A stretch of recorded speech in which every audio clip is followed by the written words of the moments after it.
할렐루야. 우리 오늘도 이렇게 예배의 자리에 나오신 우리 성도님들은 너무나도 환영하고 축복합니다. 이 주일날, 주의 날에 예배를 기억하고 주님 앞에 나온다는 것이 얼마나 귀한 일인지 모릅니다. 우리 이 시간 말씀을 통하여서 하나님이 나에게 무엇을 말씀하시는지 그 말씀에 기울이는 귀한 시간 되기를 예수 그리스도의 이름으로 축복합니다. 우리 마태복음, 우리 오늘 말씀은 마태복음입니다. 우리 성경은 구약과 신약으로 나눠져 있습니다. 네. 그래서 이렇게 성경은 앞쪽에 있는 것이 구약이고요. 뒤쪽에 있는 것이 신약입니다. 신약은 마태복음부터 시작합니다. 그래서 오늘 말씀 마태복음 5장 14절에서 17절 말씀입니다. 마태복음 5장 14절에서 17절 말씀입니다. 우리 신약성경 마태복음, 마가복음, 누가복음, 요한복음, 마태복음 5장 14절에서 16절 5쪽에서 6페이지입니다. 우리 3절밖에 안 되므로 다 같이 합독하겠습니다. 너희는 세상의 빛이라. 산에 있는 동네가 숨겨지지 못할 것이요. 사람이 등불을 켜서 말 아래 두지 아니하고 등경 위에 두나니 이러므로 집안 모든 사람에게 비치느니라. 이같이 너희 빛이 사람 앞에 비치게 하여 그들로 너희 착한 행실을 보고 하늘에 계신 너희 아버지께 영광을 돌리게 하라. 아멘. 오늘 하나님께서 말씀을 통하여 우리에게 말씀하여 주시죠. 뭐라고 말씀하십니까? 너희는 세상의 빛이라 라고 말씀하십니다. 그리고 말씀하십니다. 그 빛을 통해 산 위에 있는 동네가 숨기지 못할 것이라고 말씀하십니다. 하나님께서 우리에게 빛이라고 말씀하시네요. 얼마나 감사한 일입니까? 그 당시 유대 시절의 그 이스라엘은 광야, 사막과 같은 곳이었습니다. 그래서 밤이 되면 불빛이 하나도 없는 칠흑같이 어두운 그런 곳이었습니다. 그래서 그들이 길을 찾을 때 산 위에 있는 동네의 불빛을 보고 저기 동네가 있구나. 우리 저쪽 길로 가면 길이 나오겠다. 저기 지금 동네가 있나 봐. 저 불빛을 보고 우리 물이라도 마시러 좀 가볼까? 밤이 너무 늦었어. 우리 하룻밤 묵으러 한번 저 동네 찾아가 볼까? 이렇게 산 위에 있는 동네가 있으므로 그들의 길을 찾거나 또 목이 마르면 물을 마시러 가거나 또 하룻밤 묵기도 하는 그런 역할을 산 위에 동네가 있다고 합니다. 그런데 이 산 위에 있는 동네가 숨겨지지 못한다는 것은 무엇을 말씀하고 있을까요? 바로 우리가 세상 가운데 빛이기 때문에 그 산 위에 있는 동네의 그 불빛을 보고 많은 사람들이 찾아와서 그들의 필요를 채웠던 것처럼 산 위에 있는 동네에 있는 그 빛처럼 우리는 이 세상에 이 어둠 가운데 있는 세상에 빛의 역할을 감당하는 것이라는 것입니다. 제가 이 교회를 처음에 보러 왔을 때 이렇게 오름길을 올라가더라고요. 저희 남편이 운전을 했는데 이 오름길이 있으면 다니기도 힘들고 불편할 텐데 왜 이런 위치에 있는 거야? 하면서 제 마음에 불평이 있었습니다. 그런데 참 하나님께서 그 마음을 변화시켜 주신 건 오늘 이 말씀을 통해서입니다. 이 교회를 와서 밖에 나가서 밑을 딱 봤는데요. 마을이 다 보이는 겁니다. 그리고 수원성이 이렇게 건너편에 있으면서 마치 이 교회가 산 위에 있는 동네처럼 그 위치에서 온 마을을 비추는 역할을 하는 것 같았습니다. 그때 저녁이었는데요. 저녁에 보니까 많은 불빛이 보이고 이 교회에 십자가 불이 켜져 있었습니다. 그러면서 하나님께서 이 말씀을 저에게 주셨습니다. 너희는 세상의 빛이라. 산 위에 있는 동네가 숨겨지지 못할 것이요. 우리는 이 세상 가운데 빛이기 때문에 이 어두움 속에 있는 사람들 속에서 보여질 수밖에 없는 존재라는 것입니다. 그리고 하나님께서 이 교회로 오게 하셨던 우리 예빈나 교회가 정말 하나님의 그 빛을 발하는 그리고 숨겨지지 못하는 동네처럼 이 땅 가운데, 이 지동 땅 가운데 어두움 속에 복음의 빛을 발하는 교회 되기를 소망합니다. 우리가 아시다시피 우리 교회의 건너편에는 하나님을 믿지 않는 우상 숭배를 하는 여러 신집들이 많습니다. 굿하는 곳도 있고요, 점을 치는 곳도 있고요, 부적이 붙여 있는 곳도 있습니다. 하나님께서 가장 싫어하는 것, 나 외에 다른 신을 섬기지 말라라고 말씀하신 우상 숭배가 가득한 이 지동 땅에 하나님께서 교회를 세우셨습니다. 교회를 위해서 기도하는 동안 하나님께서 저에게 주신 감동은 이 교회는 빌립보 교회처럼 하나님께 온전하게 쓰임받을 것이라는 감동을 허락해 주셨습니다. 이 빌립보 교회는 어떤 교회인가요? 오로지 복음과 하나님 나라의 확장, 선교를 위해 귀하게 쓰임받는 교회입니다. 우리 모든 성도님들의 목적과 부르심이 한마음 한뜻 되어서 오로지 예수 그리스도 그 한 분으로 하나 되는 것입니다. 그 복음의 신앙으로 우리가 하나 되어 협력하여 나아가는 교회라고 말씀해 주셨습니다.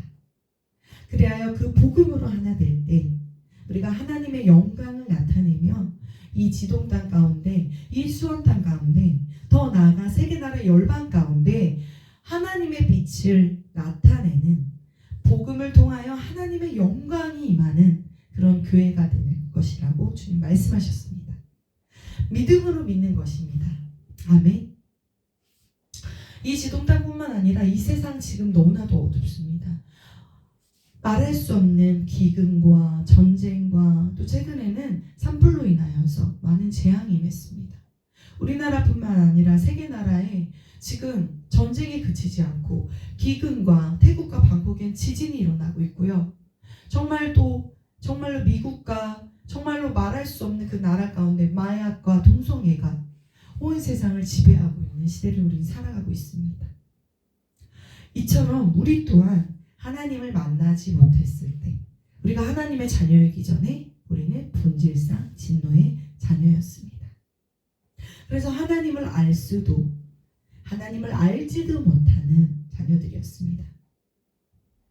그래야 우리는 날 때부터 하나님을 알지 못하는, 원래부터 있던 제 원죄로 인해 죄인의 삶을 살아갈 수밖에 없었습니다. 우리 에베소서 2장 3절 말씀입니다. 제가 읽겠습니다. 전에는 우리도 다 그 가운데서 우리 육체의 욕심을 따라 지내며 육체의 마음이 원하는 것을 하여 다른 이들과 같이 본질상 진노의 자녀이었다. 아멘. 우리도 정말 지금 세상처럼 어둠에 있는 자들처럼 육체의 욕심을 따라 우리 육체가 마음이 원하는 것을 할 수밖에 없는, 무엇이라고 말씀하고 있습니까? 본질상 진노의 자녀였다고 말씀하고 있습니다. 우리가 하나님을 알기 전에는 우리가 원하는 대로, 우리가 하고 싶은 대로, 우리가 감정대로, 우리 멋대로 우리가 살아갈 수밖에 없는 육체와 마음이 원하는 것을 하는 자들이라고 합니다. 이것을 뭐라고 말씀하십니까? 진노의 자녀라고 말씀하고 있습니다. 그런데 우리는 어떤 은혜를 입었습니까? 예수 그리스도. 지금 사순절 기간이죠. 그 예수 그리스도 그분을 우리가 만남으로, 그 예수 그리스도가 우리 죄를 위해서 모든 죄를 대신 담당하심으로 우리의 모든 죄가 예수 그리스도의 보혈의 피로 깨끗게 되었습니다. 예수님께서 우리 죄를 위해서 대신해서 십자가에 못 박혀 죽으셨습니다. 그 사실을 믿으십니까? 아멘. 에베소서 2장 8절 말씀을 보겠습니다. 너희는 그 은혜로 인하여 믿음으로 말미암아 구원을 받았으니 이것은 너희에게서 난 것이 아니요 하나님의 선물이라. 아멘. 우리 하나님께서 그 예수 그리스도를 믿음으로 말미암아, 복음으로 말미암아 우리가 그 예수 그리스도를 믿기만 하면 하나님께서 우리에게 무엇을 주셨다고 말씀하십니까? 구원을 선물로 주셨습니다. 제가 여기에 이 선물을 갖고 왔습니다. 우리 여기에 귀한 성도님 앉아 계시는데 성도님 이거 선물이에요. 드렸습니다. 성도님이 감사합니다. 그런데 제가 다시 이 선물 23,800원이에요. 돈 주세요. 제가 이렇게 이야기합니까? 아니면 이따가 끝나고 성도님 제가 생각해보니까 이거 좀 다시 돌려주세요 라고 말합니까? 선물은 어떤 것입니까? 그저 주는 것입니다.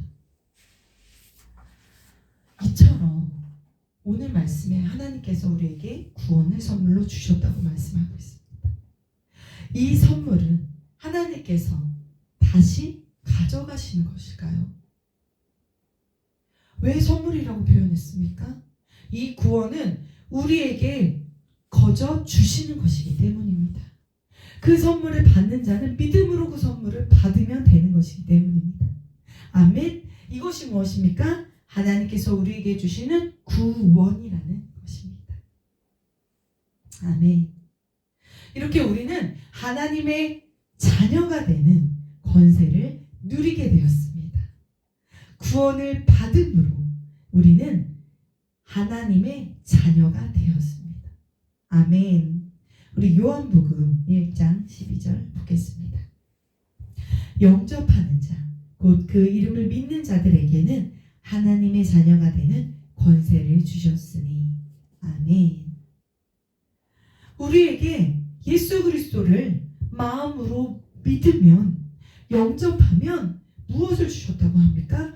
예수 그리스도의 이름을 믿기만 하면 하나님의 자녀가 되는 권세를 허락해 주시는 것입니다. 아멘. 우리는 하나님의 자녀로서 이 땅 가운데 하나님께서 만드신 모든 만물을 다스리고 정복하라고 말씀하십니다. 이 땅에서 하나님이 아담과 하와한테 주신 이 에덴 동산의 모든 권세를 우리에게 허락해 주셨습니다. 이 엄청난 권세를 누리며 살아가는 자들입니다. 그리고 말씀하십니다. 우리는 이 땅 가운데 있는 육신으로만 우리의 모든 생이 끝날 때까지 사는 자들이 아니다. 너희들은 바로 천국의 시민권을 얻은 자라고 말씀하고 있습니다. 우리 빌립보서 3장 20절을 보겠습니다.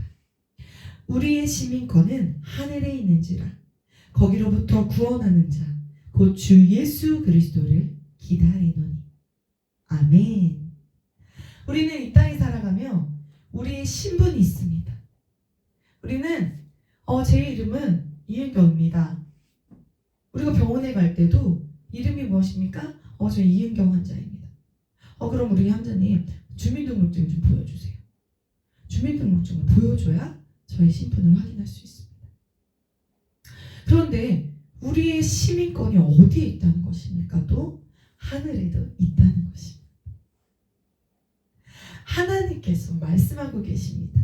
우리는 이 땅 가운데 이 땅에서 모든 사는 것만이 끝이 아니라 너희들이 예수 그리스도 그 이름을 믿기만 하면 하나님의 자녀가 될 뿐만 아니라 하늘의 시민권자로 너희들이 등록된다는 것입니다.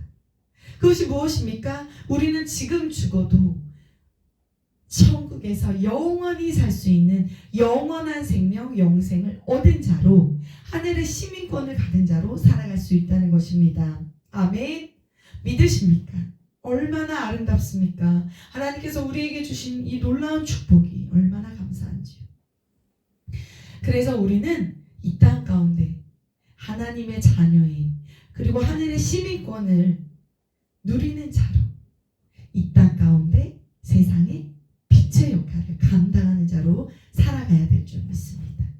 오늘 본문 말씀 15절에 사람이 등불을 켜서 말 아래 두지 아니하고 등경 위에 두나니 이러므로 집안 모든 사람에게 비추느니라. 아멘. 우리가 등불을 켠들 보이지 않는 말 아래 두면 이 등불이 등의 역할을 할 수 있습니까? 등경 위에 둔다는 것은 이 등불이 있는 그곳에 걸어둬야 한다는 것입니다. 많은 사람에게 비춰줄 수 있는 장소에 하나님께서 우리를 보내신다는 것입니다. 이 지동 땅에 우리가 각자 서 있는 이 가정 가운데 정말 이 수원에 정말 세계 나라 열방에 하나님께서 우리에게 가라고 하신 그곳에서 예수 그리스도의 그 빛을 흘려내는, 예수 그리스도의 그 빛을 발하는 그 역할을 우리에게 감당하라고 오늘 말씀하고 있는 것입니다. 이같이 너의 빛이 사람 앞에 비치게 하여 그들로 너의 착한 행실을 보고 하늘에 계신 너의 아버지께 영광을 돌리게 하라. 아멘. 이 착한 행실은 무엇입니까? 우리의 삶을 통해 복음이 흘러가는 것입니다. 이것이 정말로 쉽지 않지요. 우리가 예수 그리스도를 믿으세요. 예수님을 믿으면 구원받고 천국 갑니다. 우리의 복음으로, 우리의 입술로 나타내는 것,